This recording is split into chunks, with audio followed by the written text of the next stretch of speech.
Education with Shantanu চ্যানেলে তোমাদের সকলকে স্বাগত জানাই। আজকে আমার আলোচনার বিষয় ভূমিহীন ক্ষেত মজুরের ফর্মটি যারা পূরণ করছো তারা কি যুবসাথী ফর্মটি আবেদন করতে পারবে কিনা, তো সেটাই কিন্তু আজকে এই ভিডিওতে বলবো এবং সম্পূর্ণ ফর্ম পূরণটি কিন্তু তোমরা দেখে নাও কিভাবে ফর্ম পূরণটি করতে হবে। চ্যানেলে যারা নতুন রয়েছে তারা কিন্তু চ্যানেলটিকে অবশ্যই সাবস্ক্রাইব করে দেবে। প্রথমেই বলে রাখি, যারা ভূমিহীন ক্ষেত মজুরের জন্য ফর্মটি ফিল আপ করছো তারাও কিন্তু যুবসাথী ফর্মটি জন্য আবেদন করতে পারবে। তো সেটিতে কিন্তু ফর্ম ফিল আপ আজকে করে দেখাবো। সম্পূর্ণ ভিডিওতে বলে দেবো কিভাবে তোমাদের ফর্মটি ফিল আপ করতে হবে এবং সাথে বলে দেবো তোমাদের কি কি প্রয়োজনীয় ডকুমেন্টস নিয়ে যেতে হবে।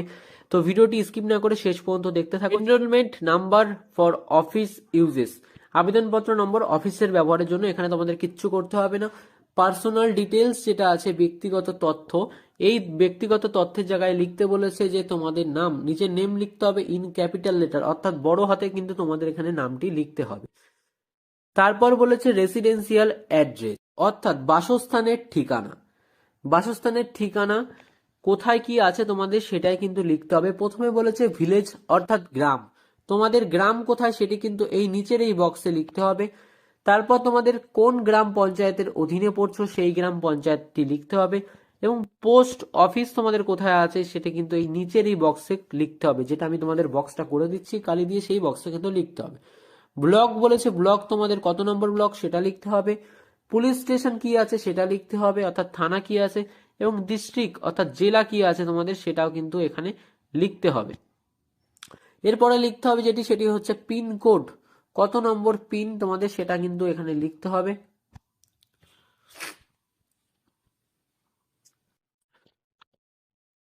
তারপর বলেছে ফাদার্স বা হাজবেন্ডস নেম, পিতা বা স্বামীর নাম এখানে কিন্তু লিখতে হবে, যেখানে তোমাদের জন্ম তারিখ প্রথমে প্রথমে ডেট লিখতে হবে, তারপর মাস লিখতে হবে এবং তারপর কিন্তু ইয়ার লিখতে হবে। এবং এজ বলেছে 1/4/2026, এই তারিখে তোমাদের বয়স কত হচ্ছে সেটা কিন্তু এইখানে আবেদন করে সময় কিন্তু লিখতে হবে। যদি মনে করো যদি কারো 24 হয়ে থাকে তাহলে লিখবো 2 আর 4, এখানে 24। তো আমি এরকম একটা এক্সাম্পলের জন্য তোমাদের বললাম। এরপরে আছে জেন্ডার বা লিঙ্গ এবং পাশেই আছে কাস্ট বা শ্রেণী। তো জেন্ডার তোমরা যদি পুরুষ হও তাহলে মেল, মহিলা হলে ফিমেল, এবং আদার্স বা অন্যান্য কোনো জেন্ডার হয়ে থাকলে কিন্তু সেটা আদার্সে ক্লিক হবে। এবং যদি জেনারেল এবং কাস্টের চলে যাই আমরা, কাস্টে বলেছে এখানে general, SC ST OBC. General অর্থাৎ সাধারণ কাস্ট, এসসি থাকলে তপশিলি জাতি এবং এসটি তপশিলি জাতি এবং ওবিসি অন্যান্য শ্রেণীর। তো যেটি হবে সেটি নিচে কিন্তু তোমাদের টিক চিহ্ন দিতে হবে। দেখো ছোট ছোট করে বক্স করে দেওয়া আছে, এই বক্সের মধ্যে কিন্তু তোমাদের টিক চিহ্ন দিতে হবে। পরে বলেছে mobile number link with bank account, এমন একটি মোবাইল নাম্বার দিতে হবে যেটি তোমাদের ব্যাংক অ্যাকাউন্টের সঙ্গে অবশ্যই কিন্তু লিঙ্ক করা থাকবে। তো সেই মোবাইল নাম্বারটি তোমরা এইখানে লিখবে, দেখতেই পাচ্ছ আমি বক্স করে দেখিয়ে দিলাম, এই বক্সের মধ্যেই কিন্তু তোমাদের লিখতে হবে মোবাইল নাম্বারটি। তারপর বলছে আধার কার্ড নাম্বার ম্যান্ডেটরি, তো আধার কার্ড কিন্তু অবশ্যই নাম্বার দিতে হবে। এখানে তোমাদের আধার কার্ডে যে 12 ডিজিটের যে নাম্বারটি রয়েছে সেটা এখানে দিতে হবে। ভোটার কার্ড বা ইপিক নম্বর কিন্তু এখানে দিতে হবে, এটা অপশনাল, দিলেও হবে না দিলেও হবে, কোনো ব্যাপার নেই। যদি তোমাদের থেকে থাকে তাহলে কিন্তু অবশ্যই দিয়ে দেবে।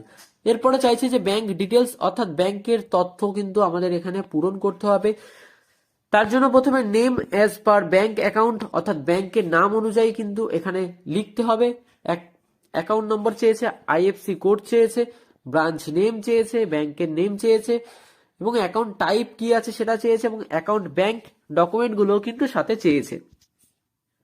তো ব্যাংকের নাম তোমরা লিখবে, তো ব্যাংকের নাম কিন্তু তোমরা ঠিক এই জায়গাটিতে লিখবে, কোন ব্যাংকের বই আছে তোমাদের সেটা, এবং অ্যাকাউন্ট নাম্বারটা তোমাদের লিখতে হবে এই জায়গাতে।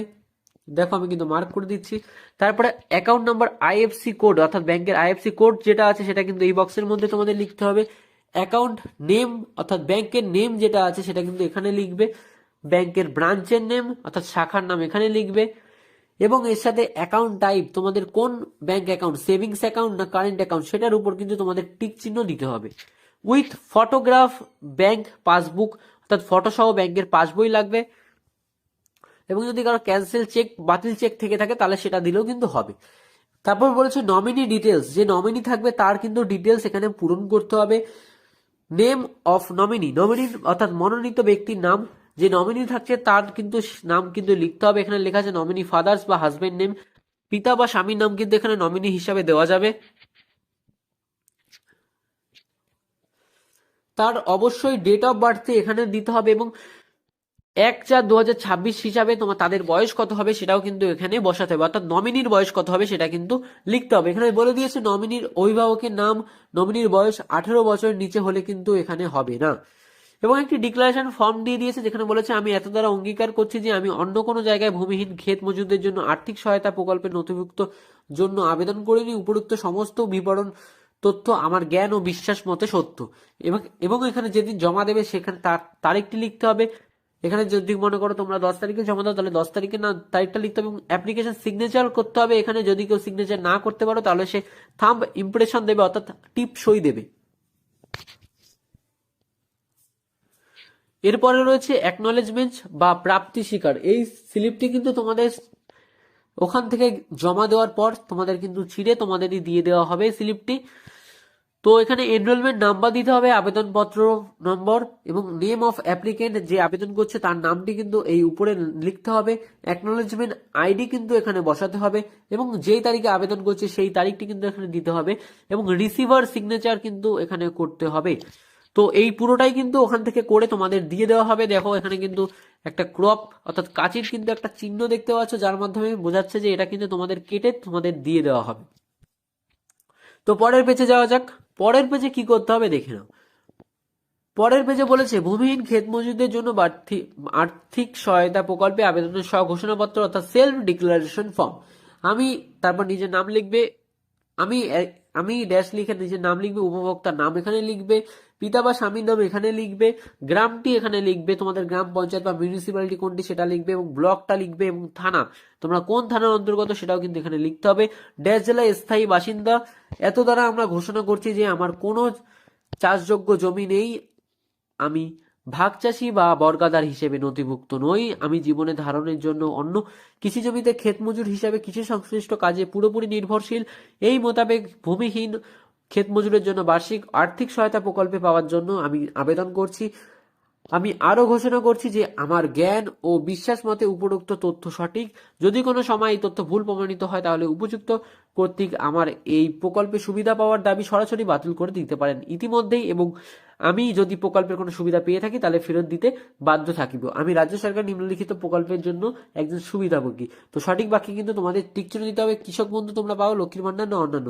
তো যেহেতু কৃষক বন্ধু সেহেতু কিন্তু কৃষক বন্ধুর উপর টিকচিহ্ন দিতে হবে এবং আবেদনকারী স্বাক্ষর বা টিপসই কিন্তু এখানে দিতে হবে উপরে, এবং আবেদনকারী মোবাইল নাম্বার কিন্তু নিচে লিখতে হবে। স্থান তোমরা কোথাকার বাসিন্দা সেটা এখানে লিখতে হবে এবং তারিখ কোন তারিখে তোমরা জমা দিচ্ছ সেটা কিন্তু এখানে লিখতে হবে। এবং নিচে দেখো, নিচেও কিন্তু সেম একই রকমের একটা ফর্ম রয়েছে, এটা কিন্তু ইংরেজিতে, তোমরা চাইলে কিন্তু ইংরেজি ফর্ম বা বাংলা ফর্ম যে কোনো একটা ভরতে পারো। এরপরে তোমাদের বলে রাখি যেই ডকুমেন্টস গুলো তোমাদের লাগবে সেগুলো দেখে নাও। পশ্চিমবঙ্গ সরকার কৃষি বিভাগে তোমাদের জমা দিতে যেই ডকুমেন্টস গুলো লাগবে সেগুলো হচ্ছে voter card, Aadhaar card, first page of bank passbook বা cancel cheque, mobile number link with bank account, self declaration, consent letter for using Aadhaar card, passport size photo, any other documents please specify. অন্য কোনো যদি নথি থাকে তাহলে কিন্তু দয়া করে উল্লেখ করুন এবং এখানে ডেট দিতে হবে। তোমাদের এখানে ডেট দিতে হবে, ক্যাম্পের লোকেশন কোথায় ক্যাম্পটি বসছে সেটা কিন্তু লিখতে হবে।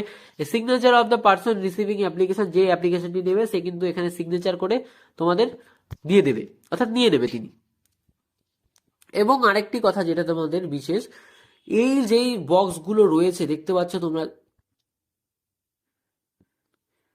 এই যে বক্সগুলো রয়েছে তোমরা দেখতে পাচ্ছ, এই বক্সগুলোর মধ্যে কিন্তু তোমাদের প্রত্যেককে টিক চিহ্ন দিতে হবে। অবশ্যই যেহেতু তোমরা এগুলো নিয়ে যাবে সেহেতু টিক চিহ্ন দিতে হবে। তো আশা করি তোমাদের বোঝাতে পারলাম যে কৃষক বন্ধুর ফর্মটি তোমরা কিভাবে বাড়িতে বসে ফিল আপ করবে। তো ভিডিওটি ভালো লাগলে অবশ্যই কিন্তু একটা লাইক করবে, চ্যানেল নতুন হয়ে থাকলে চ্যানেলটিকে অবশ্যই সাবস্ক্রাইব করবে কৃষক বন্ধুর সমস্ত আপডেট সবার আগে পাওয়ার জন্য।